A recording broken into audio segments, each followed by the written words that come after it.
Et coucou! Je reviens avec une nouvelle vidéo, cette fois-ci avec mon 4e jeu. Après Randonnion Bagarre, l'Oracle Babé, voici Sistier Fort 64. On appelle ça comme on veut. Du coup, c'est un jeu, c'est un roll and write, comme on dit dans le milieu. C'est juste un jeu où on inscrit des petits trucs sur un bloc-notes, quoi. Et roll, c'est pour les dés. Voilà, il y a des dés qu'on fait rouler, qu'on lance, quoi. Le but du jeu, c'est quoi? On a une grille à remplir. Il y a 4 colonnes, en fait, qui sont finalement 4 objectifs. Et on a le droit à 6 lancers. Voilà. Et le but, ça va être de remplir toute la grille et de scorer un maximum.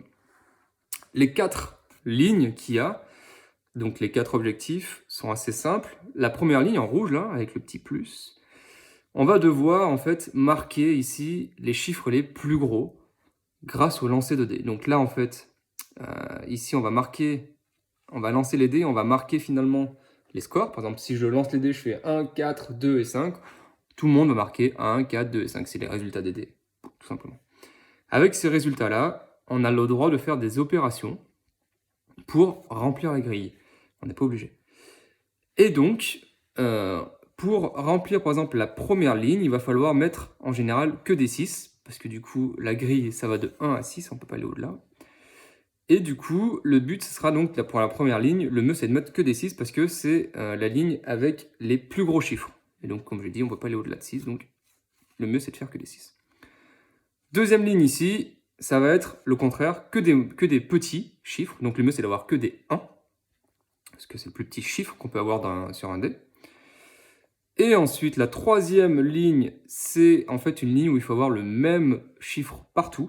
Voilà, par exemple, que des 3, que des 4, que des 5, on s'en fout, mais en tout cas, il faut le même chiffre. Et la dernière ligne, il va falloir faire une suite, 1, 2, 3, 4, 2, 3, 4, 5, etc. Et donc pour ça, voilà, il va y avoir 6 lancers, et on a le droit de faire des opérations. Imaginons, je lance les dés, et je fais donc 1, 2, 5 et 5. Donc je les marque là, 1, 2, 5 et 5. J'ai le droit de faire les opérations, ou je peux marquer directement les chiffres dans les cases. Par exemple, j'ai fait le 1, je peux directement le claquer ici. C'est le plus petit, donc c'est cool. Après, j'ai fait quoi? J'ai un 2, je peux le mettre soit là, la troisième ligne, en disant, c'est-à-dire que là, je la fixe, et donc je devrais mettre que des 2 pour les prochaines fois. Et les 2, 5, c'est un peu nul, quoi. Donc, soit je fais 5 divisé par 5 en opération, ça fait 1.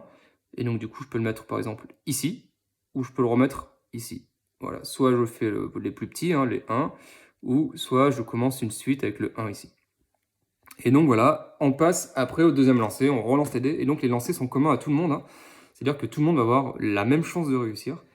Et il va y avoir après des pénalités, c'est-à-dire que l'intérêt du jeu, c'est d'utiliser l'ensemble des lancers. Il faut attendre les 6 lancers pour remplir totalement la grille. C'est-à-dire qu'il ne faut pas la remplir trop vite. Si on met vite des chiffres et qu'on remplit la grille au bout du 5e lancer, on va avoir une pénalité parce qu'on ne va pas utiliser le 6e lancer. Et pareil avec les dés, on va devoir utiliser l'ensemble des dés, c'est-à-dire que sur les 4 dés, si on n'en utilise que 3, on aura une pénalité, il faut utiliser l'ensemble des dés. C'est pour ça que les opérations vont servir à utiliser tous les dés, et que ça peut des fois dépanner justement, au lieu de, si on a des dés qui traînent, il faut faire des opérations avec pour les utiliser et pouvoir remplir la grille. Donc il va falloir doser un peu dans le temps les lancer pour ne pas remplir trop vite, et il va falloir aussi réfléchir un peu pour utiliser l'ensemble des dés. À la fin, on additionne le tout pour obtenir 64, c'est le maximum qu'on peut obtenir. Donc voilà, ce sera une note entre guillemets, celui qui a 64 c'est sûr qu'il a gagné, et puis après c'est celui qui s'en rapproche le plus. Pour calculer, c'est assez simple, la première ligne, donc on additionne tous les chiffres, c'est-à-dire maximum on peut faire 6 x 4, c'est-à-dire 24. Pour la deuxième ligne, pour calculer le score, il faut faire 24 moins la somme, donc si on a fait que des 1, ce qui est mieux vu que c'est la plus petite ligne, ça fait 24 moins 4, 20. Troisième ligne, si on a réussi à mettre le même chiffre tout partout, on a 10 points, sinon c'est 0. Et la dernière ligne, c'est pareil, si on a réussi à faire une suite, on a 10 points, sinon c'est 0.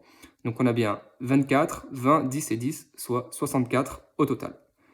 Et chaque dé que nous n'avons pas utilisé ou chaque lancer qu'on ne va pas utiliser, ça fera moins 10 points. Donc c'est important d'utiliser tous les lancers, d'utiliser tous les dés. J'espère que vous avez compris. Si vous n'avez pas compris, tant pis. Salut, ciao!